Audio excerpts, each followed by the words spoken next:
Oke, Assalamualaikum warahmatullahi wabarakatuh. Kita lanjutkan kawan-kawan untuk ngaji TOEFL structure, dan kali ini kita sudah masuk ke skill 18. Berkenaan masih dengan inversion ya, pembalikan, tapi kali ini inversionnya karena conditionals ya. Oke, jangan lupa teman-teman di-share info ini ke teman-temannya yang lain yang juga butuh untuk belajar TOEFL ya. Apalagi sekarang masa pandemi, kita di rumah saja biar waktunya produktif dengan belajar TOEFL di YouTube ini. Baik, langsung saja kita akan melanjutkan masih terkait dengan inversion ya, pembalikan. Karena ada 5, ini sudah inversion yang keempat.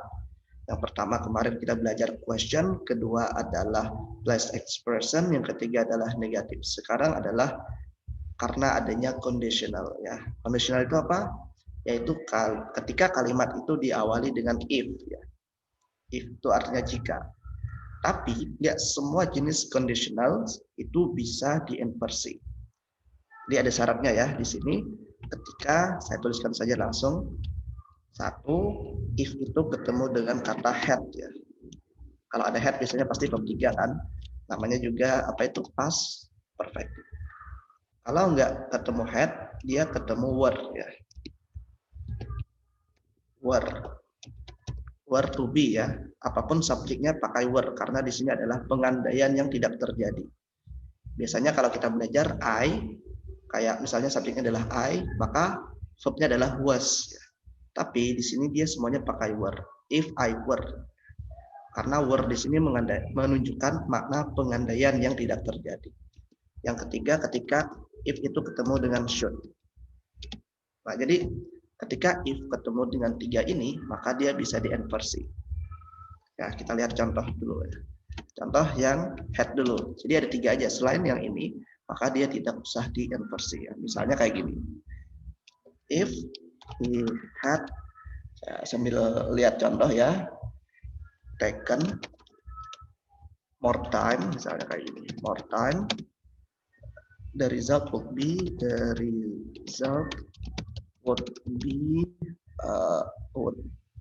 would have been better, would have been better. Nah, if ini adalah conditional ya, konektor juga. Kalau kita sudah belajar dulu ya, konektor adverb ya, adverbial clause. If adalah conditional, he adalah subjek, had taken adalah verb ya, more time objeknya, terus koma, the result subjek lagi, karena ada if ya, would have been better adalah verbnya. Nah, kita perhatikan di sini, ada kata if ya, dan setelah if, subjeknya itu adalah ada kata had. Kalimat ini bisa diinversi ya, dengan caranya adalah if-nya dihapus. Ini biar kelihatan, kita ke bawahnya. If-nya itu dihapus. Jadi caranya adalah if-nya dihapus, terus had-nya maju ke depan ya. Had-nya maju ke depan, akhirnya menjadi had he taken more time. Ini saya copy aja biar cepat. Nah, sama aja artinya ya. If he had ini kan artinya jika dia punya banyak waktu, maka hasilnya pasti akan lebih bagus ya. Nah, karena dia diinversi, if-nya ketemu had ya, if-nya dihapus, had-nya maju ke depan. Had taken more time, the result would have been better. Artinya adalah tetap jika dia punya lebih banyak waktu, maka hasilnya akan lebih bagus. Nah, kita juga telah belajar di pertemuan sebelumnya bahwa konektor if ya dan teman-temannya yang termasuk dalam adverbial clause itu bisa berada di depan seperti ini ya, tapi bisa juga berada di tengah. Coba kita ubah ini kalimatnya, misalnya if-nya berada di tengah ya. Karena berada di tengah berarti ininya dulu kan, kalimat ini dulu. Misalnya kalimatnya seperti ini. The result would have been better. Terus if-nya di sini misalnya. Sini jangan dihapus dulu. Nah, ini kan kalimat yang benar juga ya. The result subject would have been better verb. If-nya adalah konektor ya, conditional. He adalah subject, had taken more time adalah verb-nya. Ini juga kalimat yang normal. Kalau kalimat ini mau kita inversi ya, karena memenuhi syarat ada if ketemu had, maka bisa ya yang keduanya biar terlihat perbedaannya, maka bisa if-nya dihapus, had-nya maju ke depan. Nah, akhirnya kalimatnya akan berubah seperti ini. The result would have been better had he taken more time ya. Jadi memang sekilas seperti kalimatnya salah ya, karena misalnya terlihat double verb ya. Misalnya the result would have been better adalah verb, terus had juga verb. Bukan seperti itu ya, karena ini sudah mengalami inversi ya. Asalnya ada if-nya, cuman if-nya dihapus ya. Dan ini juga sering masuk dalam reading text ya. Jadi kan kita itu kadang nggak paham, nggak bisa memahami reading text teks bahasa Inggris karena dia menggunakan inversi seperti ini. Ada beberapa, saya pernah nemu beberapa buku ya yang buku ilmiah tapi ditulis dengan grammar tingkat tinggi seperti ini ya. Jadi untungnya saya sudah belajar TOEFL. Jadi bisa ya mengartikan. Nah, jadi the result would have been better had he taken more time. Nah, itu contoh yang pertama. Terus bagaimana contoh yang were ya? Tadi bawah saja sama ya. Misalnya di sini saya tuliskan saja I would have you misalnya. I would have you if I were contohnya if I were president aja lah ya. If I were president misalnya a president. I subject ya would help verb, if connector ya conditional, I adalah subject, were adalah verb ya. A president ya complement of subject. Nah, biasanya kalau kita belajar tenses, kalau I itu pasti to be-nya adalah was. Tapi khusus untuk yang ini, if ketemu were itu menunjukkan pengandaian yang tidak terjadi ya.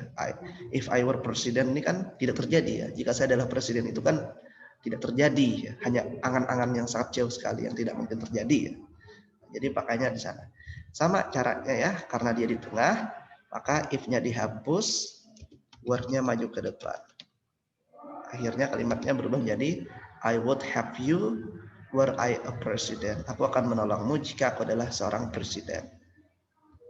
Nah, bisa juga were-nya ke depan ya, were I a president, I would have you. Begitu juga dengan should ya. Contohnya di sini misalnya if you should arrive